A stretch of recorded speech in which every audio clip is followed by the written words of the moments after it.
Hello and welcome back to episode 16 of the Electrified Marina podcast. I'm your host and producer, Brooks Lawson. And Erick Pinzon from Electrified Marina. Today is Sunday, November 16th, and our guest is Evan Callas and Andy Robbins from Princeton Electric Speedboating.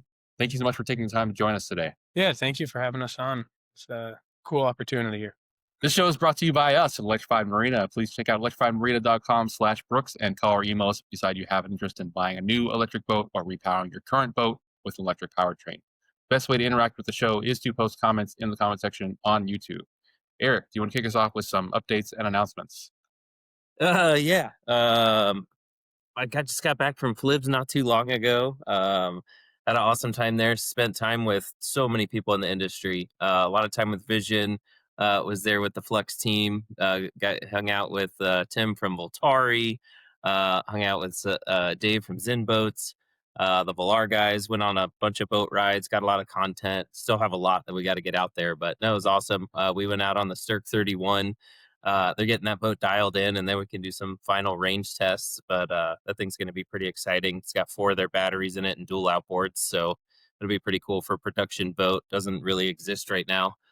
And then what else? Got a whole lot in the works that doesn't have ink signed. Oh, we're doing some repowers of some huge pontoon boats. It's going to be cool.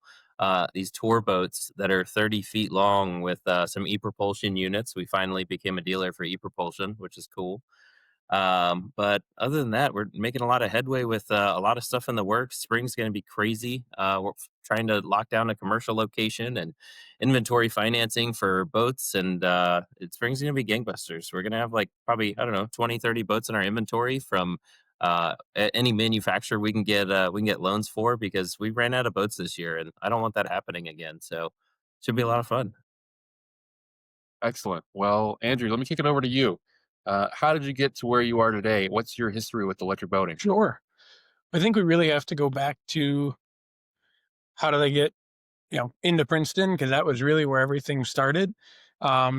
Slightly, I guess prior to Princeton, I'd grown up in Michigan, was an avid power boater there, did a lot of water skiing, slalom skiing, tubing in the summers, as well as very fortunate that family was into more high-speed power boating. We've got a 42-foot cigarette V-bottom at home that's an awesome boat for lunch runs and poker runs. And so that really fueled the interest in power boating. But I didn't get into the racing side too much until school. And when I joined Princeton, it's 4 years ago now, as a freshman, I very quickly had the club fair and saw all the amazing engineering teams that Princeton offers. And there's a couple that I really gravitated towards, one being our Formula student team, Princeton Racing Electric, and Princeton Electric Speedboating, which was a pretty new electric powerboating team at the time. And quickly ended up spending majority of my time with the speedboating guys, Nathan Yates, Attila Delingit, Ritvik, a lot of really amazing then senior mechanical and aerospace engineering students at Princeton that had founded the team, and very quickly grew a huge interest in the team, spent a lot of time working with them. And at that time, it was all based around the promoting electric propulsion college race competition, which was what Princeton Electric Speedboating was founded for. So going into the 2025 spring school year, Princeton Electric Speedboating was founded to compete in the Promoting Electric Propulsion college race event. And I think at the time there may have been 6 or 8 teams in that first year. So that's put on by the American Society of Naval Engineers. And at the time, it was all manned vessels. And so it was completely open book, which was really cool. And so it's basically Wild West Cowboys. You can build whatever you want, to your heart's content, which allowed us to really have a great variety of craft at that competition. And so we went the outboard runabout, outboard hydroplane route pretty quickly. And as we were developing a boat for the 2021 season, which would have been the second year as a team and my first year joining the team, we were building a boat called Tiger, which we still happen to have today. It's really neat. It's seen gosh, Evan's probably had what, 4 or 5 powertrains in it now. That boat's been pretty Yeah. all over the place. It's been a great Swiss Army knife for us. But when we were developing that, we were looking at how fast we anticipated it would go, and we said, "Man, this thing, if all works out, like we may be able to hit upwards of 70 miles an hour with it." Now, it happened to be great that we were thinking about it then, because the boat only ran about 42 later on due to controller problems, but our ambitions were high at the time. And so we said, man, that's not that far off of the current um, electric water speed record, which was held by Jaguar at 88.6 miles an hour. And so we said, man, this is really an opportunity here. Let's see if we can't be the first team to go over 100 miles an hour. And that's when we started to develop the program with Big Bird and build out the powertrain, the Flux Marine, and everything that we did there, and end up setting the electric water speed record. So we can get into that a little bit more later, but that's kind of the short end of how things developed. And then we've continued to do the promoting electric propulsion race every year since then, and we continue to expand in more divisions that we have. And Evan elaborate on this more. I think we're competing in 3 or 4 divisions this year under his leadership, and also working on a new record boat as well. So Excellent. Evan, same question for you. How did you get started? How did you get to where you are today? Yeah. Awesome. Well, first of all, thanks for having us on today in the podcast. Super excited to jump in and talk about Princeton Electric Speedboating. But I grew up on the Jersey Shore, actually, so not too far from Princeton. And so, always loved the ocean, always loved going boating with friends and family. So that was always a big part of my life. And yeah, getting to Princeton, coming in, wanting to be a mechanical aerospace engineer, same as Andrew, looking around the different clubs to join. And I the first one, is similar story, like the Formula team came up. They were the first in line. So I passed them first, learned about it. I was like, oh, this is so cool. And then I met Andrew, some of the other guys on the team. I remember it was Bobby and Max were there at the booth as well, 2 of our senior electrical engineers on the team now. And they totally sold the pitch to me. At the time, we had no record to our name, just a lot of passion and goals. And for me, that was super inspiring, super motivating. And I was like, this seems like a great group to join, to apply myself to. So this is the one that I gravitated towards. And yeah, it's been awesome ever since. I think the best part about the team is that we open ourselves to any and all members, whether you are an engineer with any boating experience at all, or not even an engineer, or whatever background you might have.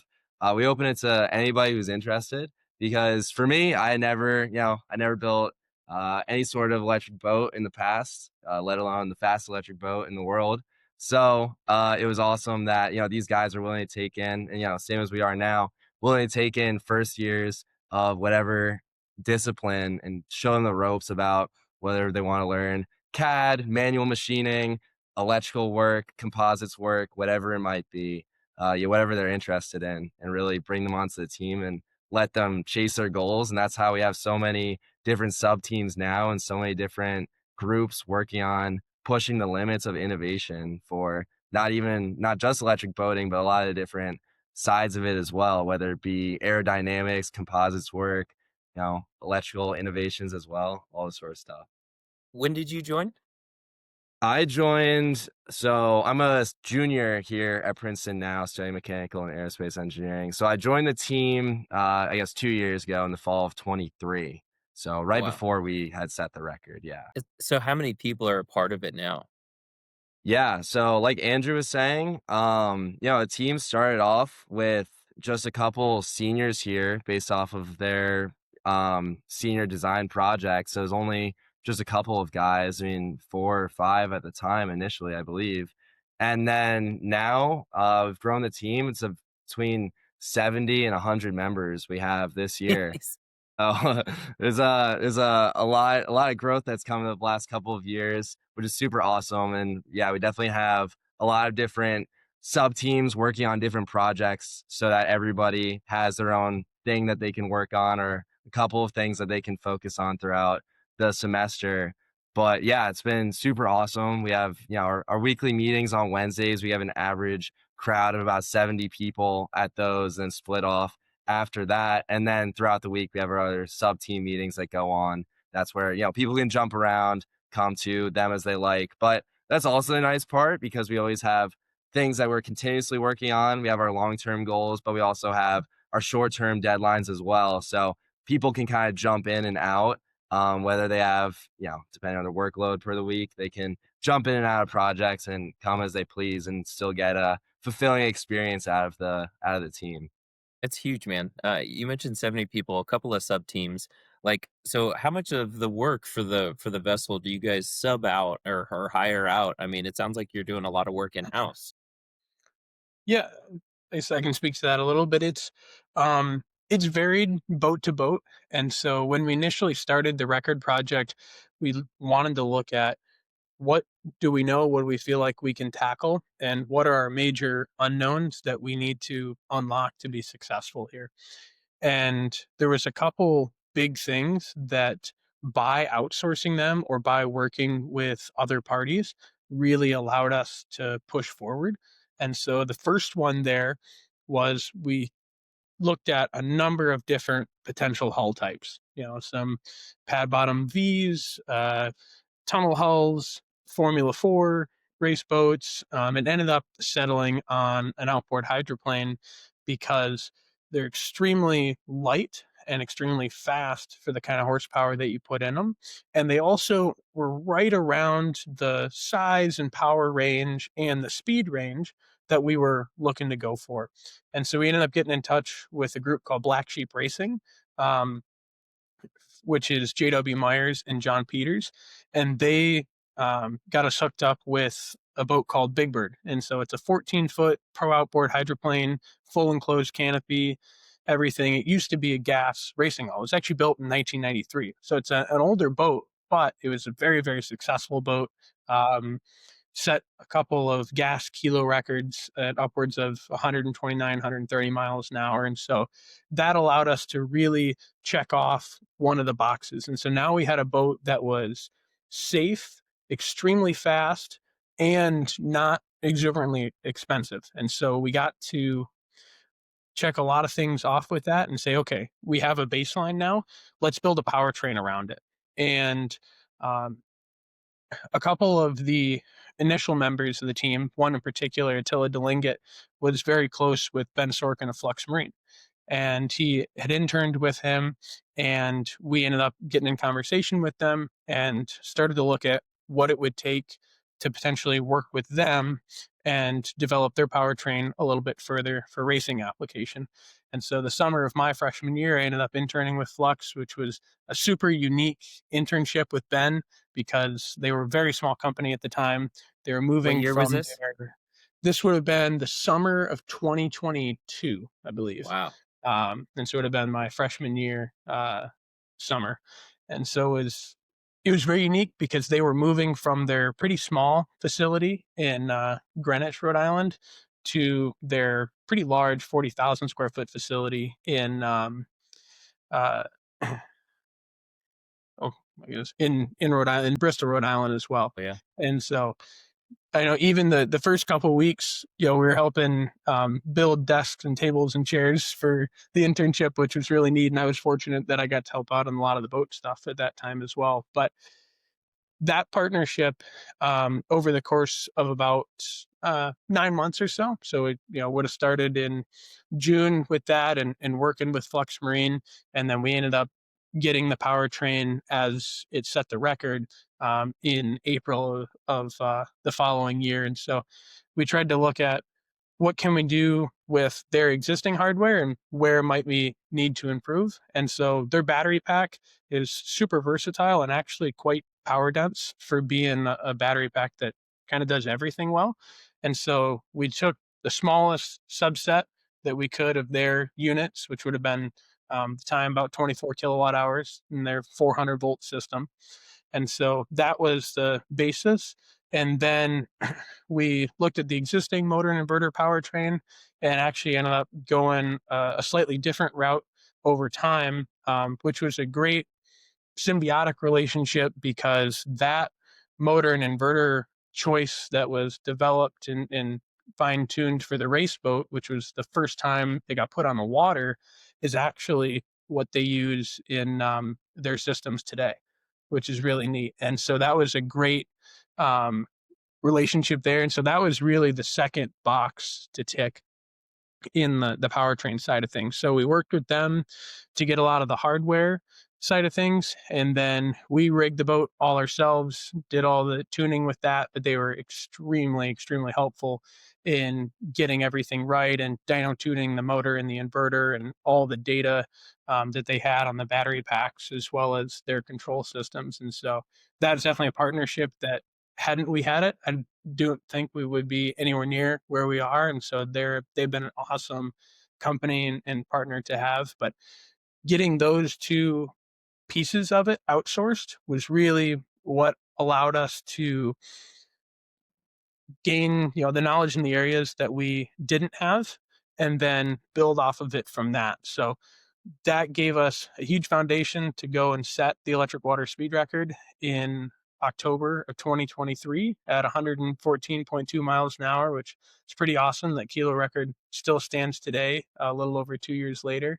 And now we're doing a lot more in-house. And so building our own hulls where we can, or working with hull builders and how we can modify the designs to be better adapted for electric powertrains and handle the weight a little better, as well as we built our own in-house battery pack for PP last year. And then Evan, if you want to hop in, or we're working on a custom battery pack again this year, as well as a number of specialty powertrains. So once we were able to procure a lot of the knowledge through outside partnerships, we're trying to bring as much as reasonable in-house, and really whatever will get us the best sort of result in the end. So if we're not an expert in the field, we really try and go to those that are experts in the field, work with them, learn from them, partner with them, and see how we can continue to drive ourselves forward.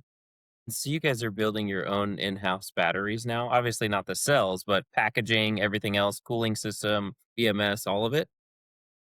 Yeah, for PP, we're doing that all in-house. Evan, if you want to speak to what we're doing this year.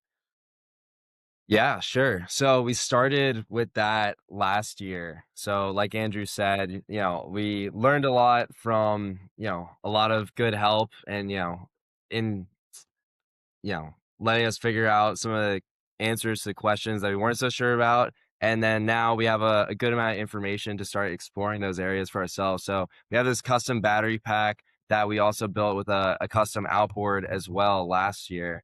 That was Andrew's project.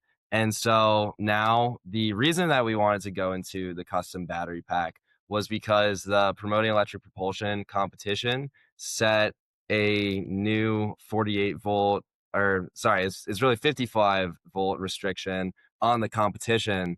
And so this put us in a position where, usually, or in the 2 years before this, which they set this new regulation last year, or this new rule for the competition last year. So Should 2 we years mention prior why to that, should we mention why the rule got put into place? Because you we guys can are mention destroying that. everybody. Well, so I was going to say that 2 years before that, we had brought Big Bird, who, now holds the record. So we were running at approximately 400 volts, a little more than that. And so, it's a little bit higher than 48. So, there's a couple problems with that. So yeah, they, I guess, wanted to level the competition a little bit to the other universities. So we had to, respond in our own way and make our own battery pack, was what we were inspired to do in that way. So that's been a super, super awesome project in terms of the whole manufacturing side of it. And yeah, a lot of the electrical engineering that goes into it besides that. I don't know how far we want to go into the basic specs of it. Yeah, we don't have to dive into it. It's just, I Yeah, mean, it's but impressive that you guys are doing this stuff in house at the yeah, level that you guys are, and not Thank to, you. to discredit for what you're doing, but like there's big OEMs throwing millions of dollars at this R&D stuff, and like here you guys are like tackling it in house. Like kudos, that's pretty damn Yeah. awesome. Now I Thank we're you. fortunate to work with some really phenomenal mechanical and electrical engineers and software engineers. So it's uh it's really sweet to see what the kids are able to dream up. And part of the Yeah. reason that we have to do our battery packs in house is that the 55-volt limit helped to level the playing field a decent bit, but it made a part of electric boating, which is the hardware search, which is already kind of difficult, extremely difficult, because now we're trying to find systems that are 25, 30, 40, 50 plus kilowatts continuous at 55 volts or lower. So you can doesn't see how exist. we're 5, 6, 700 Yeah. amps continuous. And so both on the battery side, you either have a massive, very heavy battery pack, which isn't conducive to going fast on a 1 mile oval that PEP has, and um, the motors and inverters just don't, like I said, they're just not out there. And so I think I'd love to see a 30 or 50 kilowatt blanket limit rather than a voltage limit, because that way you unlock a lot more hardware that's a lot more relevant. Flux Marine's at 400 volts, Vision's at 400 volts. So many people, I think most of the industry is at 400 plus. I think Arc's at 800 or so. Um, and so it'd be nice to be able to move to that, more advanced technology. But that said, we're here to be successful with the rules that exist. So to bring in that battery pack in house allows us to get exactly what we want and use newest cell technology as well, which even in the last 2 or 3 years has made a huge advancements. Yeah, it's funny. I remember hearing about you guys from Mike Brusco from Asney 2 years ago now, probably. And it was like, hey, can you guys come out to PEP? We might need some chase boats out there and stuff. And we thought it's like a couple of college kids out here. Like, what are we gonna do? And like started looking at it. It's like we don't have boats that go as fast as some of their boats. It was like a big reality check. But no, we went out there and supported last year. It was awesome. I mean, it was my team, I think, had more fun than anything. It was so cool seeing, and like the crazy part is when you look at that talent pool of like what is getting cultivated just with the program, ASNI PEP, like all of it, it's like that is going to disperse out into the industry, whether it's like military or like civilian side, but like there's nobody else kind of pushing this movement, in terms of electric boating. And like there's R&D money getting dumped into it right now, but in terms of funneling like that talent and the education that's focused on it, it's like I was just having a meeting last week and talking to somebody about hiring people with electric boat experience. It doesn't exist, and there's like 0.0001% of the boating industry that's done like electric repowers. But otherwise, like finding someone with talent like what you guys are pumping out, like it's crazy what it's going to do to the industry. Yeah, it's pretty neat that they've put this together, because outside of the US, there's Monaco Energy Boat Challenge and then there's Solar Splash here. But this is really like a very unique thing with a very open rule book. And Yeah, so I think it's, like you said, it's definitely going to help the electric marine industry quite a bit, and getting, whether you get engineers into it directly or you get them interested in it by proxy, all around helps. And even helping to develop the systems that will eventually go into the electric boats, whether or not they work on electric outboards per se, but if they work on the electric motors or the inverters, the chargers, all of it trickles down. So yeah, it's a really awesome competition they put together. yeah. Like historically, I mean, we just relied on automotive R&D from the EV side of things to fall into this, but now there's like going to be this funnel, this pipeline of talent coming out. I'm curious in terms of PEP. Wasn't there was the Way Island up there in Maryland? Is that still Yeah, going on? well, I think the Y Island Challenge is still going on. I know it didn't happen last year, Okay. and I guess honestly, it would have been maybe a few weeks ago this year. But I Yeah. know in talking to them previously, if there's enough interest, they'll still do it. So that's competition that I would love to do as a team. It's right on the edge of what our hydroplanes should be able to do, because of the 24-mile, no recharge race. Um, Right. but that would be a really cool event to either maybe build a dedicated powertrain or hull for someday, or see if we can adapt something we have to do, because that's a super unique event as well. That it would definitely be cool to see it continue and maybe get more corporate entries into that competition. Yeah, I mean, so right now, how are you guys? Are you like sponsored? Is it like donations? Like how is everything funded? I mean, 70 people, and like I think when you guys came to PEP, I mean, it was like a solid, I don't know, 20, 30 of your team. It was huge. Like you guys have to be spending a good amount of money. Yeah, our budget definitely has gone up there in the recent years, especially with the record boats, with all that new technology, and as well as bringing multiple boats down to the PEP PEP competition. So yeah, we are fortunate to work with a lot of partners. I mean, we already mentioned Flux Marine as being one of them. It's been super huge in the past, in terms of just both in product and knowledge as well. It goes both ways for sure. We have different partners for our batteries that we use for Big Bird. And yeah, all sorts of stuff like that. We're looking into some new ones for this year. There is a new company out of New Zealand that we are starting to explore called Zero Jet. And so they've traditionally done inboard yeah, all jet propulsion. Is it okay to be talking about this? Is this like public knowledge? I just don't want to get anybody in trouble.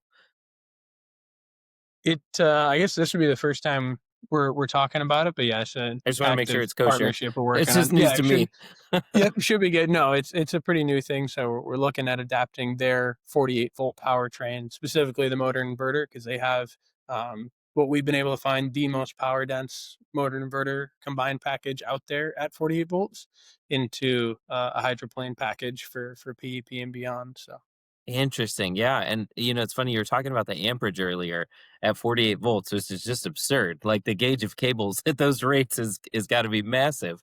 And like historically, everyone just goes up in voltage, even if it's 96 volts, 144, like there's steps in between there and 400 volts. But I can see leveling out the competition. But, I was going to mention Zero Jet in terms of that, their propulsion system, because there's nobody else doing it on like a high C rate in the industry that I know of. Like Stealth has a 48 volt out there, but I think it's like 20 or 30 kilowatt continuous, but there's nothing else out there, right?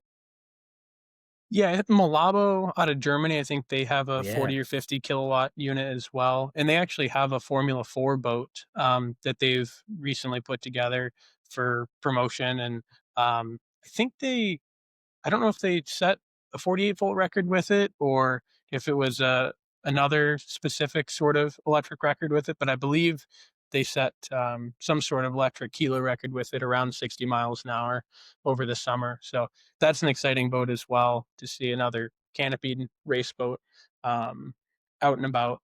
But beyond those, I think, yeah, it's pretty limited. And I think there's a big split too. Like you'll have the 48-volt touch safe systems and then seemingly industry wise, there's a big jump. Immediately there's some 100-volt stuff, but it really just goes to 400 because if you're already in the non-touch safe range, you might as well get all the benefits of higher voltage and jump up to a 300 or 400-volt system. So it's definitely trickier, a little limiting with the 48-volt system, but it's a new challenge and it's a fun one that we've been having.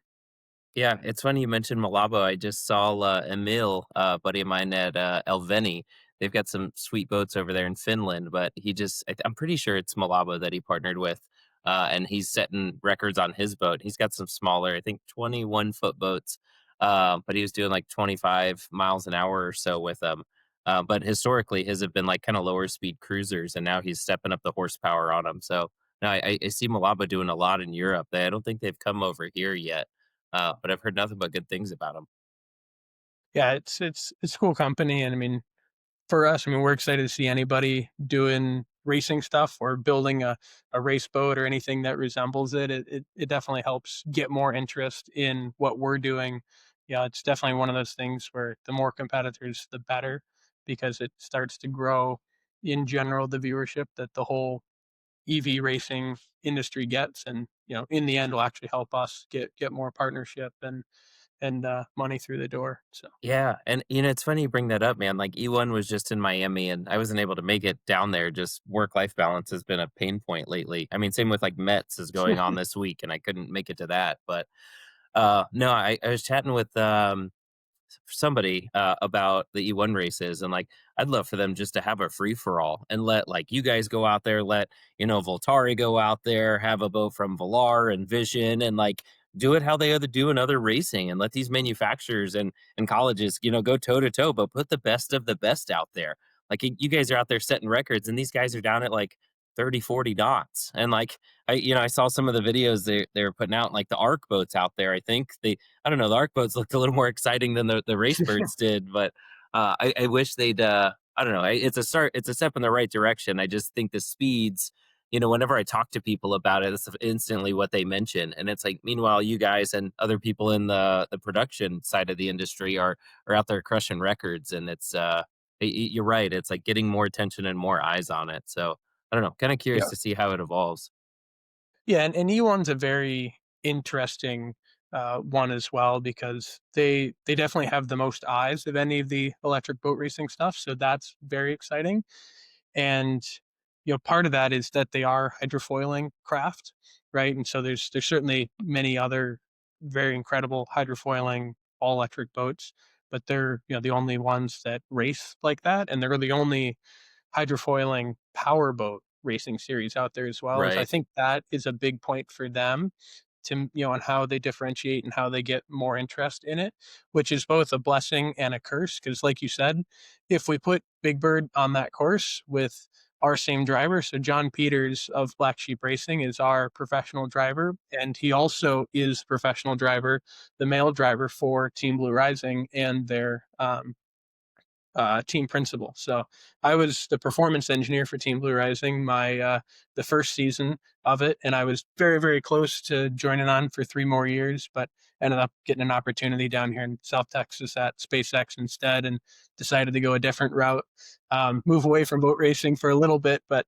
something I may come back to. But so that's been really cool to actually bring both of those together. But if you put John in both boats on basically any course, unless it's excruciatingly rough, Big Bird would probably be close to lapping, the race birds. But they're totally different craft, and you're limited. The hydrofoils are great up until, like you said, about 45, 50 knots, and then they start to be a barrier to going any faster. So I think if we can get more and more people interested in it, then you probably could have a series, maybe that there are a bunch of electric hydroplanes, or like you said, a free for all would be really neat. So maybe that's an idea for a future record event, Evan, and just try and invite anybody and everybody, and see if we can't set it up with the right classes to have it make sense. Like it, like tandem with Lake Yeah. of the Ozarks or something. Yeah, Yeah, exactly. exactly. Yeah, I'm curious, man. Like over the years, you were there for 4 years, it sounds like, and Evan, you're on your third year there. Like, what are the biggest challenges you guys are dealing with? I mean, it's like I've seen challenges on like I don't know, in the industry. I'm curious what you guys run into there. So Evan, do you want to Yeah. you speak to it a little bit Yeah, here? sure. Sure, we'll have Yeah. similar stuff. I mean, definitely the 48-volt restriction was a big one coming from the competition. Trying to hurdle that, obviously a very different ball game than we've played in the past. So kind of had to shift all of our gears to figure out what we're going to do for that, try to maximize our power like Andrew was talking about before.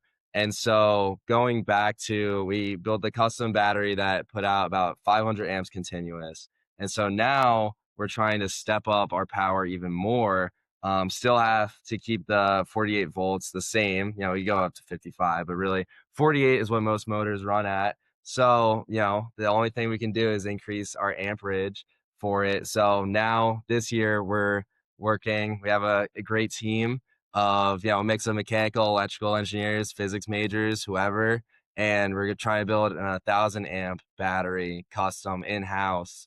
So, using a similar design from what we had learned last year, building off of it, going, trying to use more advanced cells that have come out even in the last year. Like Andrew said, the cell technology has been, upgrading itself very fast.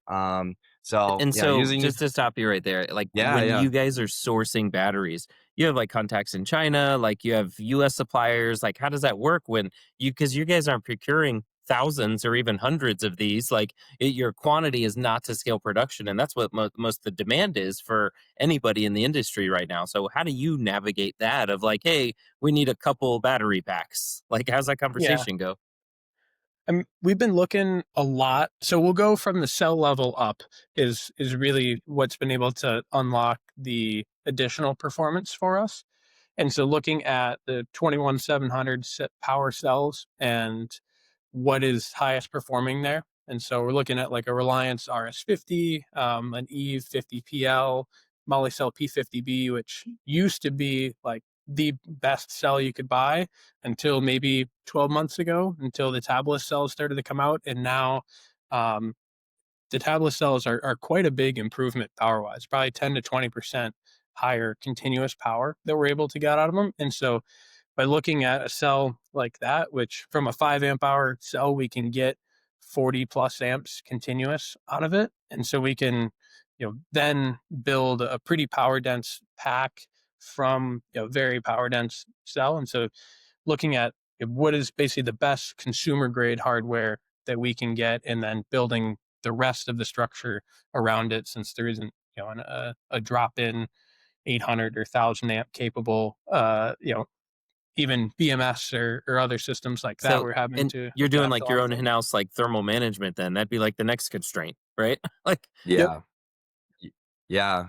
So last year, it was majority air cooled. So trying to think about the ways to go about how to make that even better now. So we're looking in immersive liquid cooling this year using dielectric liquids for that.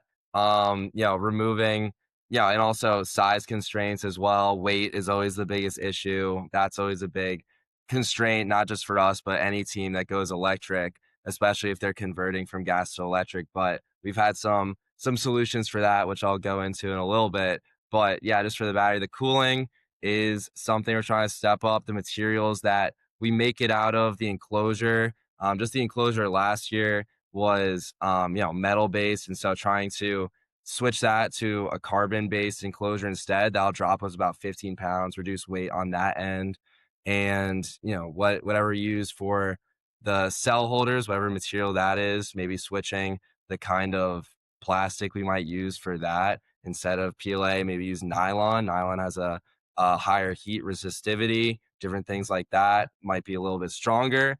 And so different things like that, trying to optimize each little bit of it to try to make it, lighter and more efficient. yeah, that's huge. It's literally like full-blown R&D department. Are now everything that you guys are doing, how is it trickling out into the industry? Because like a lot of times it's like McLaren has their race motors, and then there's a trickle down to production. Like everything you guys are doing, like you could argue that you're pioneering it because there's not many people out there pushing in the racing application. Like Vision, I think, is probably the only other one in the space right now. But like how the advances that you guys are making, is it patents? Like how is any of that information getting, I don't know, retained or shared, or where is it you guys just like, siloing that and moving the team forward? Yeah, a lot of it is, I think, the talent itself more than the technology per se. And so the technology is quite impressive, but there's a lot of other automotive advancements that may be similar that we're adapting. And especially as we get deeper and deeper into the really um, very one-dimensional speed record stuff, it starts to get away a little bit from what you would directly put into an electric boat. We're designing battery packs with 20 to 25 C discharge rates, which you don't need that in a consumer battery. But I think definitely partnerships with groups like Flux Marine, where we've done R&D with them before, and so that's been super positive. And then as well, we have several alumni that work there full time now. And so I think Nice. really the dissemination of the talent from Prince Electric Speedboating, they get to help us train up our team members, and then we'll go back into the industry and use that talent and make everything better. And then I think it's also a neat application to see if we can push some of the hardware harder than what it may be designed for, or what companies maybe aren't doing on their own test bench or with consumer boats. And so with Zero Jet, for instance, like we're in initial talks with them to see if we can't get a little more performance out of it than they do for their consumer boats, because they're like, hey, this is really neat. Like, let's push it. If we heard it, we heard it. But we're interested in working with you guys to find the limits. And so Nice. it'll be, I think, partnerships like that is a really neat way as well to help the industry. I like it, yeah, because in that 48-volt space, there's not many people doing it on production boats. And like this company Velar actually has a really cool setup, and they've got, I think their smaller battery packages like 60 kilowatt hours, but they're using like generic Discover, 1C discharge rate batteries, but they're whole and it's a foil assist boat. So it's so efficient. They don't need a ton of horsepower. I think it's like a 70 horsepower setup. But it launches to 30 miles an hour so damn fast. But they do something interesting. It's all 48-volt batteries, but they run them in. They I don't know what the electronics or the hardware is on the backside of it, but it's actually 96-volt once the system's live and the motors are operating. And otherwise, it leaves them, in a parallel system, and it's completely 48-volt. And it's but other like high horsepower applications don't really exist. Whether it's the BMS side that you guys are tackling, the thermal management side, like those don't exist in the industry. And I feel like 48-volt batteries, uh, the volume of them is so high, and it makes them so much more affordable because Yeah. everyone's using them, and whether it's their golf carts or smaller trolling motors or what have you. I can't wait to see what you guys do with the 48-volt setup. Is PEP coming back next year to Virginia Beach, or is it moving on? Yep. Yeah, Yeah. it'll be back in Virginia Beach, in April. a slightly different location, but yeah, Okay. it'll still be in Virginia Beach. Awesome. I can't wait to check. What's the location this year, Evan? It's This they switch it back to Portsmouth. Oh, yeah. that's right. That's right. I Yeah, So remember you so I that. guys think are near similar. that, right? Yeah, yeah. We can take the boats over there. We might to spectate. That'd be pretty cool. That's awesome. And so Yeah, everybody there is on 48-volt. There isn't different classes to it or anything. no, yeah, every division is set to 48 volts. So there are different divisions, which I guess I'll go through right now because that also highlights some of the different sub teams that our team's working on right now. So there is the traditional manned planing and manned displacement divisions. And then they usually just had an unmanned division. It was usually just remote control. A lot of teams would bring a small vessel and kind of call it a day and throw it out there and see how it would do. Then the competition's gotten so large. I think, like Andrew said, there were 6 to 8 teams when it started in 2020, if I'm getting the numbers right. And now we're going to 2026. So 6th year of PEP. And now I know, Mike Briscoe's been awesome in helping all the teams, getting them spooled up for this year, getting them super excited. They have over 45 universities competing this year. So to accommodate that and to help encourage us to explore whatever division we want to, they've made some more divisions. So there's an autonomous division. There is a remote control long distance division, basically where you don't have a chase boat anymore. It's then operating from the shore instead. And then you have a budget division as well. We have to build a boat in less than $1,500, which is pretty ambitious. I know they're still making some decisions about which which ones they'll definitively keep, but those are all the ones that are open for application this year. So our team is aiming, we're trying to be as ambitious as possible, especially with 70 to 100 people helping out. So we want to try to go into 3 or 4 of them, hopefully. And so, bringing three different vessels down. So in the past, we've raced the 12-foot Hydro Tiger, which Andrew mentioned earlier, and that was in the RC division as well as the manned planing division. And so we found out that we want to try something new this year, especially for the autonomous division. Maybe we don't need all of the weight that comes with it. Maybe we don't need the size, the length. So we're going for a smaller 8-foot catamaran, actually. That's a custom hull that's going to be built here in-house, all carbon fiber composites work. So that's another senior design project that some of our seniors are taking on. Exciting new projects. But yeah, also we'll enter that one into the autonomous division this year. So that's something exciting on our horizon. That's one of the ones we'll be doing. and coming back for the manned planing and manned displacement for sure as well. Manned planing, we plan on using Tiger again, so 12-foot hydro. Displacement was a new one we also entered last year, so kind of similar catamaran pontoon style boat. And yeah, that one's closer to 19 feet long, but yeah, a lot of exciting stuff going on for each one. So we're excited. Yeah, those are the three that we definitely want to do. We'll go into the like unlimited remote control division if they let us, but we'll see how much they let us take on when the competition comes. How much you Yeah. want to leave for the universities too, you know? Right, exactly. You can't win them all. I mean, you could. Yeah. Is there anybody else going at it as hard as Princeton is in the electric boat space? Yeah, I mean, there's a number of teams that have really stepped it up in the past few years. One of them in particular is University of Michigan Electric Boat, and so they did PEP their first year and maybe second year of PEP competition, and then actually, no, yeah, at least the first 2 years. And then they spun off and built a boat called Tide, which is a really cool 22-foot full catamaran or full canopy catamaran.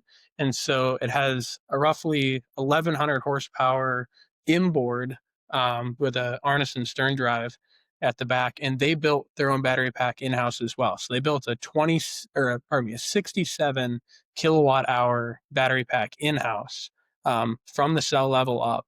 That was super impressive. And so that boat's been around 70 mile an hour to date, and hoping for some more speed with it. And then they're coming back to the PEP competition this year with a pretty fast, hopefully 48-volt hydroplane as well. And so instead of going the route that we have, where we're trying to get the best single combined motor inverter package, they went for basically multiple of the best remote control equipment that they could get. And so there's some very, very large and high powered, basically remote control or RC boat motors out there. And they're not, I guess they're not specifically for RC boats, but often used for that. And so I believe they're going to run actually 3 motors into a gearbox into one output shaft as an outboard. And so they're also hoping for around 30 kilowatts continuous. So if they get that all put together and it performs, they should be really fast team, which is exciting. And then I think University of Connecticut, as of about a year ago, is working on a boat to hopefully go 100 miles an hour. I haven't heard too much about it recently, but hopefully they're still working on that. And I think University of Pittsburgh's also working on an outboard hydroplane. And so a lot of super talented teams at PEP, regardless of if they're going super fast or not. Like, there's several hundred students there that have a lot of really unique and innovative ideas. So we may be the fastest team at the moment, but there's a lot of really talented groups out there that are, very quickly innovating. And I like to think that we're helping to push that along a little bit. Yeah, I love it, man. It's so exciting, and it's crazy to say that. I mean, there might be just as much R&D happening in the college space as there is in like the production like side of the industry. It's massive how much work you guys are doing and what you're pushing. It's awesome to hear. Yeah, absolutely. And so, I mean, one of the best things, I guess, about the competition is like the development that obviously we get to build on as a team every year. But then, like we were talking about earlier, how we can bring it to the industry and kind of show off to the Navy, who, they're the ones hosting this. They want to see what we can bring to the space and try to see how we can apply these new, and these new developments to the industry. So, a cool thing about the 48-volt rule that was put in, obviously it kind of had to shift our gears in the whole space of where we were at with our boats.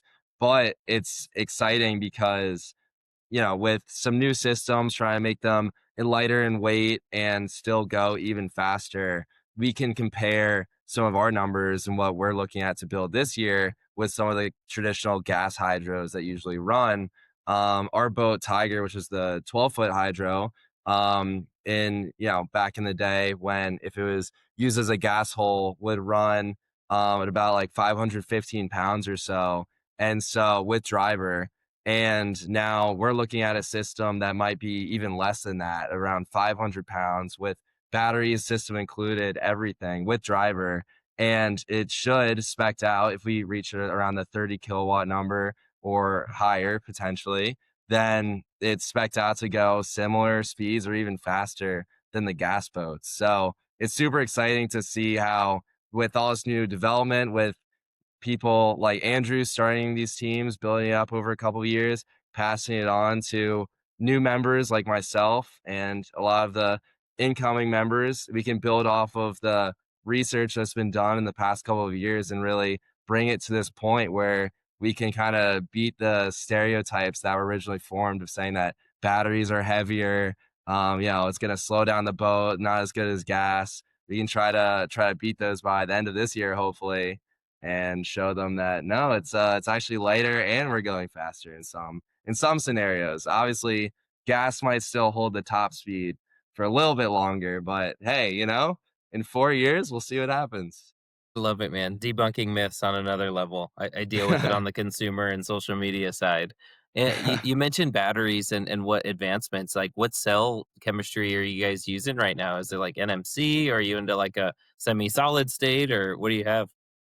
Yeah, still NMC because the mix of power density and availability and affordability is still the best for what we're looking at. And so the NMC development has been really good in the past 2 years. And so looking at a tabless NMC cell for the 48-volt boat, that is. I don't know if we want to speak about V2 a little bit here. I don't know how much time we have left, but We we can do a talk couple about minutes.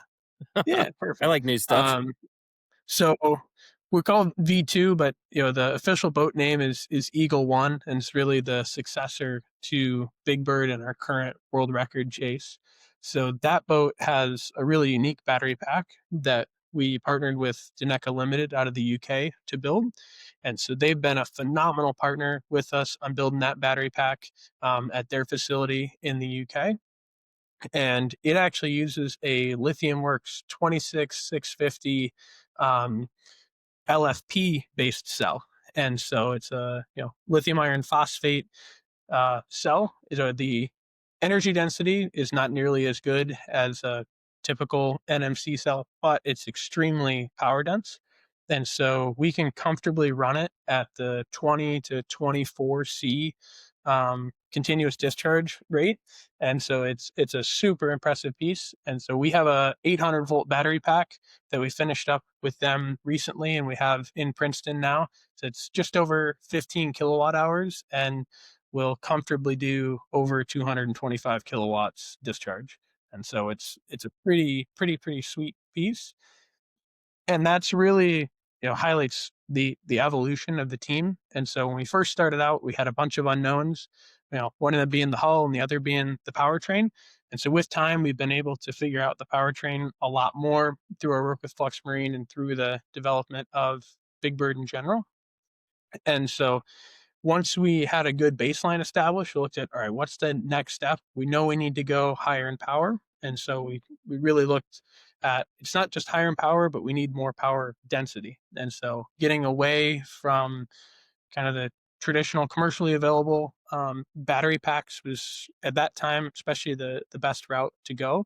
And so working with Dineka to get a pack that was really tailored to exactly this boat. And so the boat itself is a 16.5-foot outboard hydroplane that is getting finished as we speak. So it's a full custom, brand new hull, which is super exciting, built by J.W. Myers of Black Sheep Racing in North Carolina.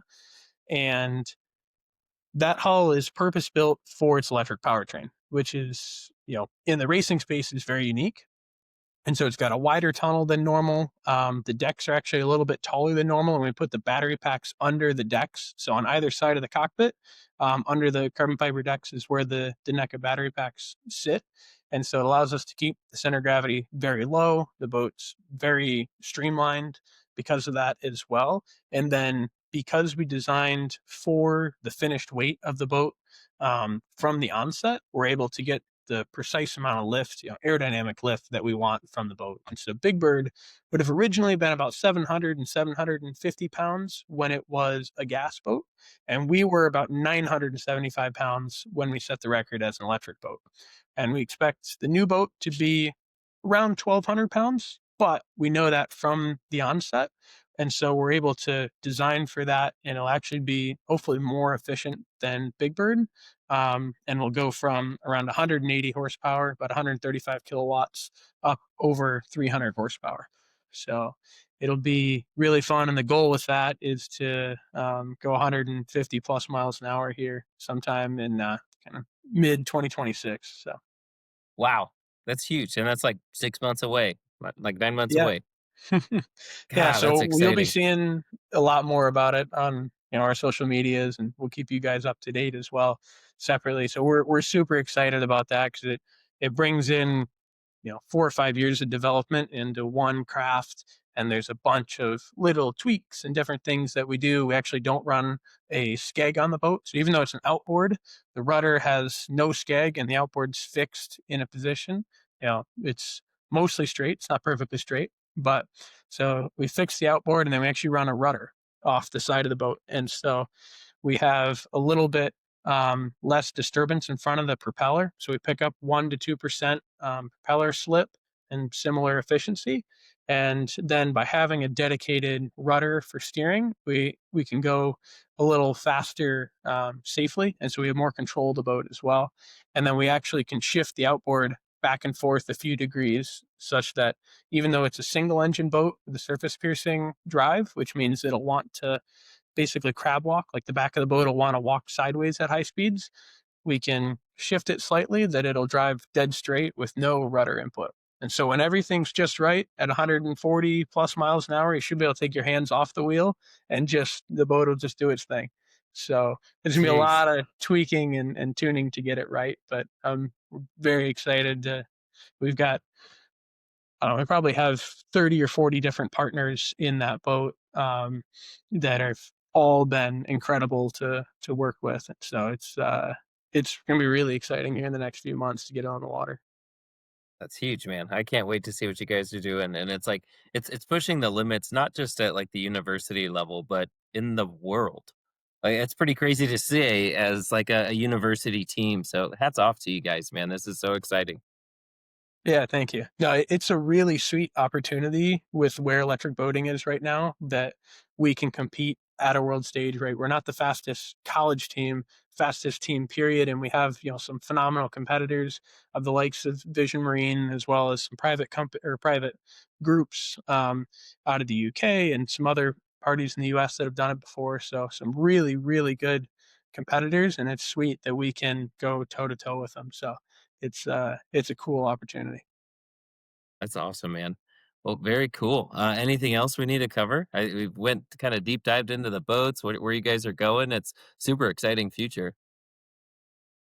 Yeah, I think that covered a lot of it on my end. I think hopefully we'll see a lot more development and activity on our social media as well here over the next couple of months. Love to see some other groups, especially North American groups, get into the high speed electric boat racing stuff, so we can hopefully have some other boats to go up against. And so I think, especially in the next few years, I think that'll become more and more popular as more OEMs, groups like Volare, Flux Marine, Vision, and Arc and such, if they want to spin off a racing team or some sort of PR project. I think that's a lot of where it's at right now, but maybe we'll be able to get to something that is, dedicated electric boat racing series, kind of similar to E1, but maybe that's just OEMs. That'd be pretty sweet. Yeah, absolutely. Very cool, guys. Well, appreciate your time today. Yeah, Thank you thank so you. much, guys. I'm going to go ahead and close this out. But before I do, is there any sites or social accounts you want to share for our listeners who want to follow you? Yeah, we have PE Speedboating on Instagram. That's our main Instagram account where we post all of our work that we do, usually weekly, bi-weekly, as everything's going on with all of our projects. So you get to see a lot of the team members on there, featured in there. Their different works all around campus and in our main garage. Also, our website, if you look up PrincetonElectricSpeedboating.com, you'll find our whole fleet there, a lot of information about us as well as a lot of new updates coming soon, like Andrew mentioned about Eagle One, as we get closer and closer to that mid-2026 record event. Yeah. Yeah. And especially on the website side of things, we've got all our partners listed there, which make it possible to do what we do. So go ahead and check them out and see if You want to shout them out? yeah, there's a few in particular. Flux Marine has been a really long-standing partner of ours. Daneca Limited has been awesome for the Eagle One project.